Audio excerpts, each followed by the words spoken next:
ಭಾರತೀಯ ಭಾಷೆಗಳು ಮತ್ತು ಮಾತೃಭಾಷೆಗಳ ಬಳಕೆ ಕಡಿಮೆಯಾಗುತ್ತಿರುವ ಬಗ್ಗೆ ಆರ್ಎಸ್ಎಸ್ ಮುಖ್ಯಸ್ಥ ಮೋಹನ್ ಭಾಗವತ್ ಕಳವಳ ವ್ಯಕ್ತಪಡಿಸಿ, ಪರಿಸ್ಥಿತಿ ಕೆಲವು ಭಾರತೀಯ ಜನರಿಗೆ ನಮ್ಮ ಸ್ವಂತ ಭಾಷೆಗಳೇ ತಿಳಿದಿಲ್ಲ ಎಂಬ ಹಂತಕ್ಕೆ ತಲುಪಿದೆ ಎಂದು ಹೇಳಿದ್ದಾರೆ.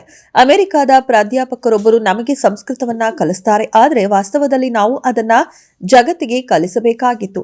ಇಂದಿನ ಅನೇಕ ಮಕ್ಕಳಿಗೆ ಕೆಲವು ಮೂಲಭೂತ ಮತ್ತು ಸರಳ ಪದಗಳು ತಿಳಿದಿಲ್ಲ ಮತ್ತು ಅವರು ಮನೆಯಲ್ಲಿ ತಮ್ಮ ಮಾತೃಭಾಷೆ ಮತ್ತು ಇಂಗ್ಲಿಷ್ ಮಿಶ್ರಣ ಮಾಡಿ ಮಾತನಾಡುತ್ತಾರೆ ಎಂದರು. ದೇಶದಲ್ಲಿ ಎಲ್ಲಿಯೂ ಇಲ್ಲದ ಅಸ್ಥಿರತೆ ರಾಜ್ಯದಲ್ಲಿದ್ದು ಶಾಸಕರು ಸೇರಿದಂತೆ ಯಾರ ಮೇಲೂ ನಿಯಂತ್ರಣ ಇಲ್ಲದಂತಾಗಿದೆ. ಹೀಗಾಗಿ ರಾಜ್ಯದಲ್ಲಿ ಬ್ರಹ್ಮಾಂಡ ಭ್ರಷ್ಟಾಚಾರ ತಾಂಡವಾಡುತ್ತಿದೆ ಎಂದು ಕೇಂದ್ರ ಸಚಿವ ಪ್ರಹ್ಲಾದ್ ಜೋಶಿ ರಾಜ್ಯ ಸರ್ಕಾರದ ವಿರುದ್ಧ ವಾಗ್ದಾಳಿ ನಡೆಸಿದರು. ರಾಜಕೀಯ ಅಸ್ಥಿರತೆಯಿಂದಾಗಿ ಹಲವಾರು ಸಮಸ್ಯೆಗಳನ್ನು ಉಂಟು ಮಾಡುತ್ತಿದೆ. ಭಯಂಕರ ಭ್ರಷ್ಟಾಚಾರದಿಂದ ಜನರು ತತ್ತರಿಸಿ ಹೋಗಿದ್ದಾರೆ.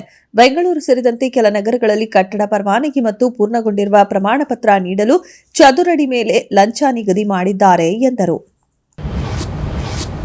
ಭಾರತ ಸೌತ್ ಆಫ್ರಿಕಾ ನಡುವೆ ಏಕದಿನ ಸರಣಿ ಶುರುವಾಗಿದೆ. ರಾಂಚಿಯ ಜೆಎಸ್ಸಿಎ ಸ್ಟೇಡಿಯಂನಲ್ಲಿ ನಡೆಯುತ್ತಿರುವ ಈ ಸರಣಿಯ ಮೊದಲ ಪಂದ್ಯದಲ್ಲಿ ಕಣಕ್ಕಿಳಿಯುವ ಮೂಲಕ ಟೀಂ ಇಂಡಿಯಾ ದಿಗ್ಗಜರಾದ ರೋಹಿತ್ ಶರ್ಮಾ ಮತ್ತು ವಿರಾಟ್ ಕೊಹ್ಲಿ ಹೊಸ ಇತಿಹಾಸ ಸೃಷ್ಟಿಸಿದ್ದಾರೆ. ಸೌತ್ ಆಫ್ರಿಕಾ ವಿರುದ್ಧದ ಮೊದಲ ಏಕದಿನ ಪಂದ್ಯದಲ್ಲಿ ಕಣಕ್ಕಿಳಿಯುವುದರೊಂದಿಗೆ ಅಂತಾರಾಷ್ಟ್ರೀಯ ಕ್ರಿಕೆಟ್ನಲ್ಲಿ ಅಧಿಕೃತ ಪಂದ್ಯಗಳನ್ನಾಡಿದ ಜೋಡಿ ಎಂಬ ವಿಶ್ವ ದಾಖಲೆ ರೋಹಿತ್ ಶರ್ಮಾ ಮತ್ತು ವಿರಾಟ್ ಕೊಹ್ಲಿಯ ಹೆಸರಿಗೆ ಸೇರ್ಪಡೆಯಾಗಿದೆ. ನನ್ನ ಹಾಗೂ ಮುಖ್ಯಮಂತ್ರಿ ಸಿದ್ದರಾಮಯ್ಯ ಅವರ ಮಧ್ಯೆ ಯಾವುದೇ ಭಿನ್ನಾಭಿಪ್ರಾಯ ಇಲ್ಲ ಎಂದು ಡಿಸಿಎಂ ಡಿಕೆ ಶಿವಕುಮಾರ್ ಮತ್ತೆ ಒತ್ತಿ ಹೇಳಿದ್ದಾರೆ.